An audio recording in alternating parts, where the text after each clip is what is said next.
Hi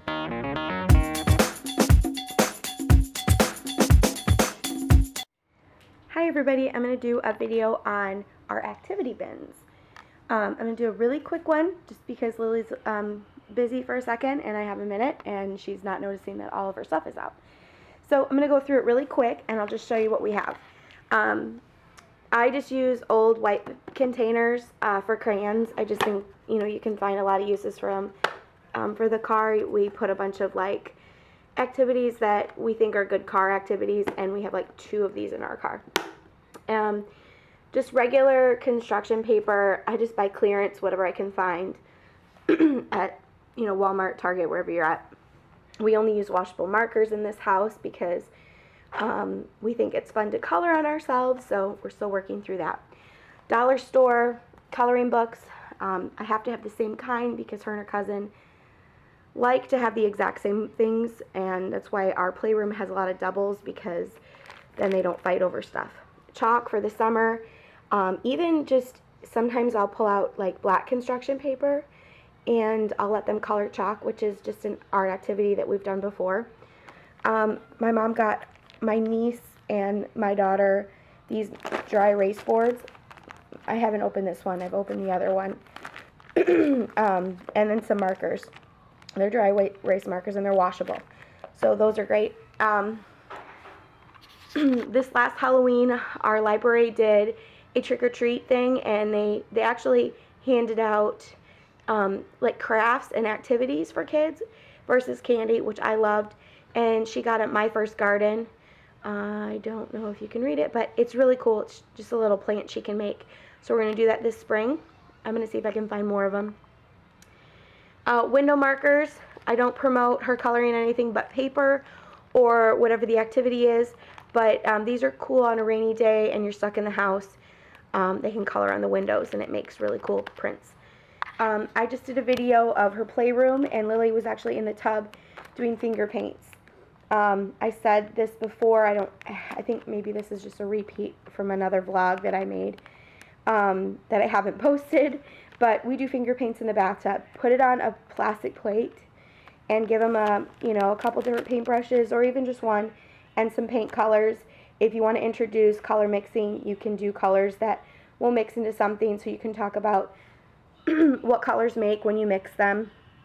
So she went in the tub and she just kind of painted with a little like plastic plate and painted the walls, and then it's easy cleanup. She loves to wash down her artwork, and then we clean her up, and then she's done. So that was fun. We get bubbles a lot and chalk a lot for birthdays and stuff. She's in July. So birthday parties, she gets a ton of this stuff, so I just hold on to it for the year. And these are some 2 that I've just saved from her last birthday that we haven't used. So we'll use those this summer, or even just on a nice day. It's been getting nicer, I want to say, but I'm going to jinx it because it's actually raining today. My mom bought these little freezer pop things. We can make juice pops, we can make pudding pops, we can make a variety of different things. We haven't opened it yet, as you can tell. But that's an activity that we can do. We're treading lightly with glue and scissors. Really starting pre-K in fall. So I really want her to get the hang of using scissors and glue, because she'll probably use it in school. I'm not sure how their curriculum is down here, but we did up north when we lived up north. In the back are these little scent jars. Oh, they're little jars or containers. Mini storage round containers. And what we do is I won't do it with all of them, but maybe 4 of them.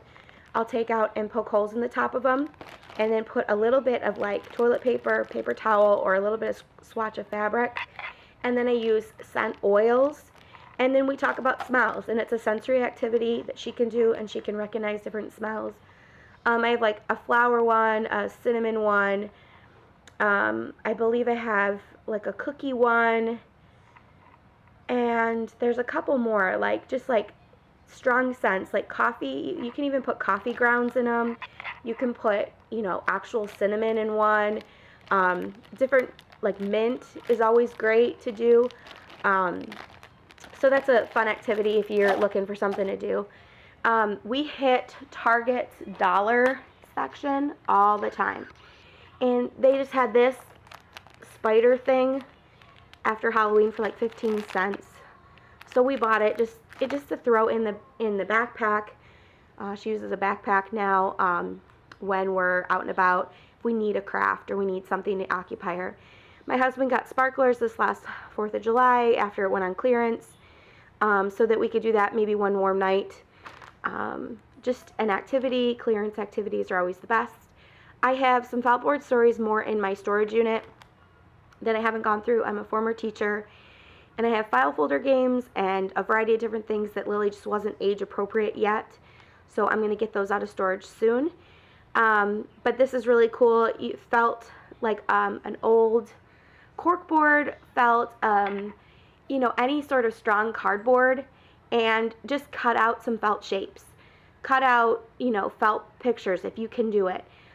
You can buy these. I actually got this donated to me once from a teacher of mine, so I have held on to it. But it's the caterpillar, the Hungry Caterpillar felt board story. And then this is our February-March activities right now. It's dinosaurs. So this is letter recognition. There's a small dinosaur and a big dinosaur with a small A and a little a, and she matches the two. And then this is just a dinosaur matching game. We lay them out on the floor and we find the right dinosaur. Simple, simple. And then back here is our March games. We have a shamrock hiding game where we hide them around the house, and she goes and hunts them. Another letter recognition game where she matches the leprechaun to the L's. So there's a variety of letters in here, and she has to find all the L's and put all the leprechauns with them. And then the pot of gold activity has gold coins. Sometimes I just cut out circles in yellow paper, and with supervision we roll the dice, and whatever it lands on, that's how many gold coins we put in the pot of gold. So that's great for her to learn. I just have a variety of different plain notebooks out so she can do homework, as she says, with her cousins when they're doing their homework. This is a great dry erase board. This is great for the car, and I should put this in my car with all the other stuff that I have. But it's just a tracing activity. Works with letter recognition, numbers, shapes. This one's not open because I have two of the same. One for my niece and one for my daughter when they're in the car. And it's just a couple different things. She's not going to know how to do everything on here, and maybe none of it. But what we can do is just promote her tracing letters, her writing, her holding a pencil or a pen. That's just a huge thing that they need to learn. All the small steps they need to learn before they actually start reading and writing. Couple leapfrog books, tracing letters, matching colors, matching shapes, matching animals to the right animal. Mama baby activities, which are huge and they're really good.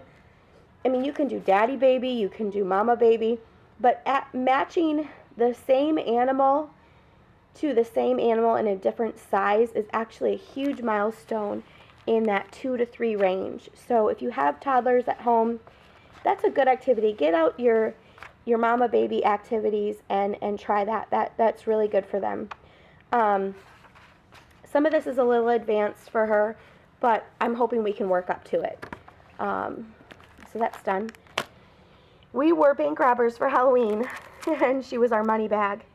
So we stuffed her with money. I have tons left over, and I thought, we're going to need this. We're going to want to play money. We're going to want to play with something. We're going to do something fun with that. We just haven't thought of it yet. And then I have mentioned to a couple of friends and fellow YouTubers mailbox books. These are fantastic if you're a former teacher, if you worked in a daycare, even if you're a mom and you're looking for things to do, winter months, new baby at home, can't get out of the house, it's rainy, whatever. These books are fantastic. Now this is the preschool February, March, and it's 2009 because I've had this since I started teaching. And it's just got a variety of activities. Of course, this is the dinosaur section where you can use little cones and do ring toss. I've cut out the I've scanned the paper so I don't, if in case I need it again, I can reuse it for other activities. But you scan it, cut it out, laminate it. Contact paper works the best. In my opinion, it's cheap and you can get a lot for your money. It's like $5 a roll, $6 a roll, and you can laminate just about all your activities for the month, for the year, whatever you want to do. Songs, games, activities, rhyming, different areas that you want to learn about. Process art is huge. I don't know if enough people know this, but product art is when it's like a face and you want them to put the object right where you want them to make something specific. Process art is giving them the materials and letting them create it. Giving them marbles with paint in a tray and having them roll around to create art.